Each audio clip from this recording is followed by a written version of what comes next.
Alright, welcome back to the Rise of Shadows card review. We're here with the Priest cards. Once again, if you want to check out any of the other classes, feel free to check out the channel. They'll be posted somewhere. We're doing just a quick overview today, so let's jump into it. The first card we have here is Unsleeping Soul. Silence a friendly minion for 4 mana. Then summon a copy of it. So what are our applications here? Cards like... what was it? Cobalt? Quartz Elemental?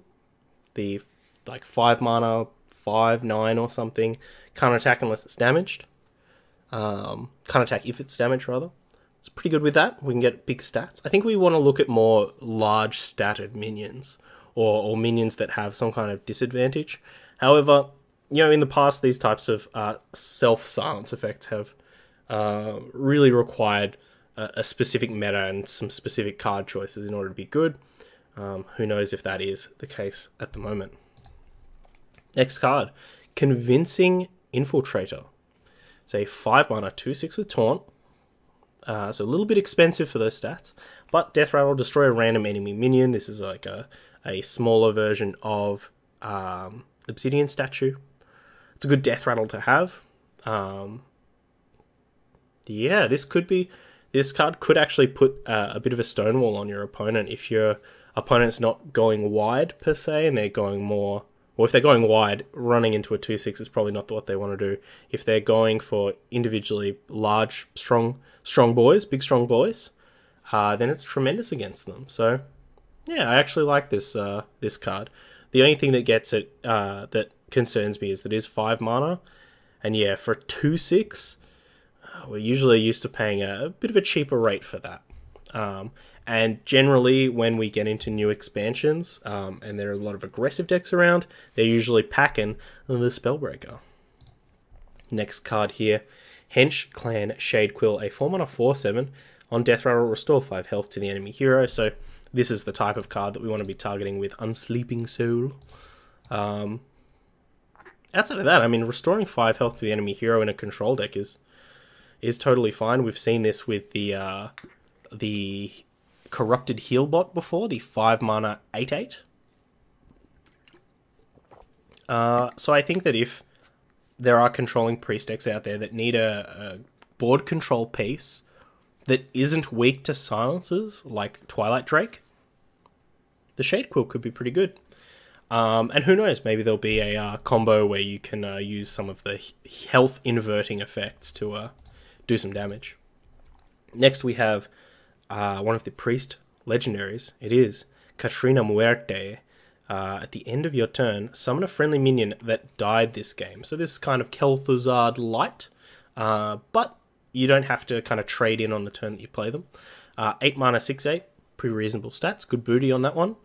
And yeah, if you are playing more of a mid-rangey to late game kind of setup, particularly with like the Convincing Infiltrator, imagine being the aggressive or mid-range deck, and you just, your opponent starts dropping these, and you're smashing through them, kind of keeping pace, and then they just drop this, and now they get another one of these back, and then if you don't kill this, then they get another one, and another one, and another one. Really good. I think this could be a pretty big control piece in the current meta, especially if you can kind of rig the minions that you get back. Up next, Shadowy Figure. It's a 2 mana 2/2 Battlecry. Transform into a 2/2 copy of a friendly Deathrattle minion. Very interesting. Of course, we can look at our Convincing Infiltrator again. Really just depends on how powerful a Deathrattle you have. I mean, you can always play Faceless Manipulator. That card is still around. And sometimes paying 5 mana to just get a straight up copy of things could be a bit better. Pairs well with more combo oriented Deathrattles in Priest. Could be interesting. But typically these types of effects that rely on you already having an existing effect in play and like getting more out of it are usually a bit more risk than reward. Mass Resurrection, this is the card that has everyone's knickers in a twist. People saying that Resurrect Priest is a War Priest, is just getting more tools, that it's not dead, yada yada. I mean, there's a big difference between 9 mana and 7 mana. That's for sure. You can't really combine it very well with the kind of Prophet Valen, Malagos type things that were going on, because it is 9 mana. You can't Mind Blast someone and Holy Smite someone. You can just smite them once. I mean, I still think that there is going to be a combo deck based around Mass Resurrection. I just think that it's definitely, you know, it's not going to be as bad as what Wall Priest and Resurrect Priest were towards the end of the current expansion. Up next, Evil Conscriptor. 2 mana 2/2, Deathrattle, add a Lackey to your hand. Well, we've seen the pool of Lackeys. Most of them are very good, obviously very granular because they all cost 1, and most of them are very good in aggressive decks, I think. Or if it was an aggressive mirror and one person was getting a couple of Lackeys, they could totally, that advantage could totally turn the tide.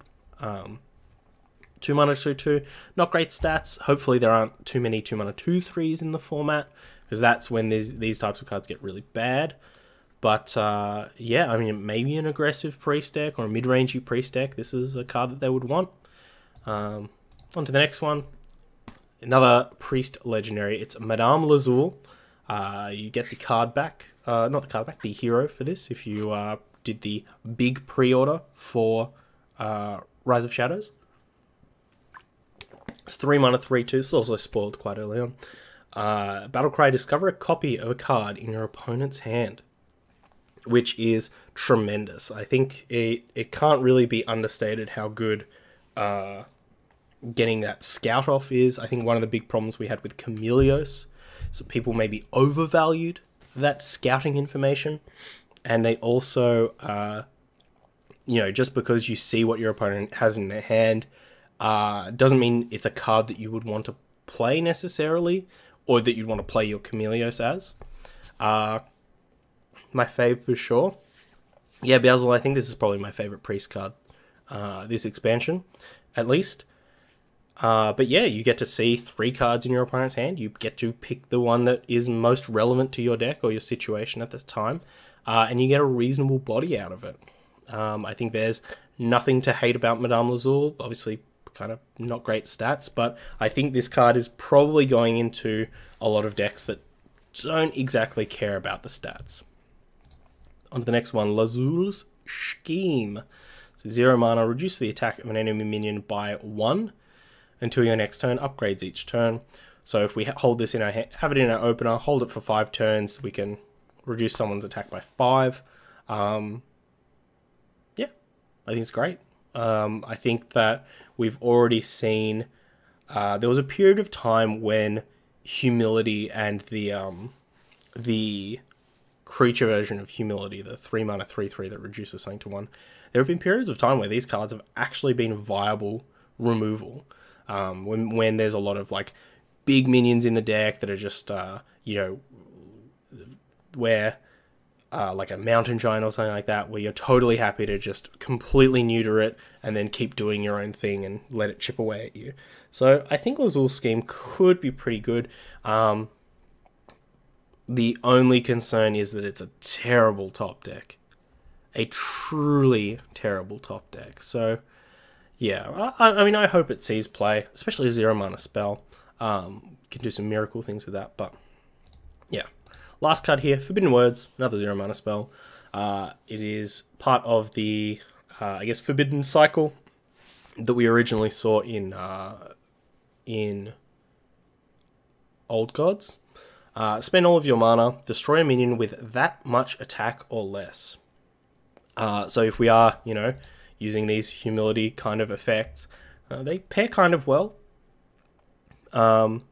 This is a fairly cheap answer to a lot of the, you know, we've already seen a bunch of dragons, 4/12 dragons. You know, paying 4 mana to kill those is pretty good. It also fits really well in that, you know, Shadow Word Pain, Shadow Word Death. This can take out the stuff that you can't hit, those ever persistent Twilight Drakes, which are the bane of all priests. this can take it out for 4 mana, which is pretty good. So that's all the priest cards. Kind of a little bit underwhelming, honestly. I think Nodamazul is great, but and look, you know, Katrina Muerte, Convincing Infiltrator, pretty good, but a lot of these other cards might require a bit more working around to do anything, and maybe they'll get better in the future. But regardless, next up we've got Rogue, so please join me back soon for some Rogue cards. Bye-bye.